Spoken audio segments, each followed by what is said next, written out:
اگر زن در پیش حیورها سطر نکند گناهگار می شود؟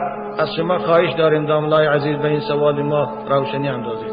آره خواهری مسلمان، کلین در پیش حیورها سریدوش گشتن یا کرتی آستین کلته پوشیدن یا پیشی برش عریان بودنش درست نیست.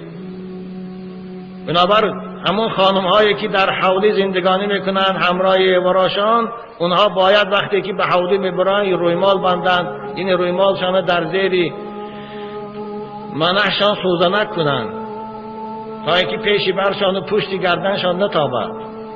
شما فقط در پیشی پدری شوهرتان، در پیشی پدری خودتان، در پیشی شوهرتان و فرزنداتان می توانید خواه سری لوج باشید، خواه پیشی برتان لوج باشد، خواه کرتی آستین کلته داشته باشید. اما در غیری وای برادراتان باشد، خواه عمکی و خواه تقاید، یعنی شوهرتان باشد، شما نمی توانید به سطر عورت در پیش اونها برید. خواهر عزیز، خدا شما را نگه دارد و توفیقتان باز زایی تر.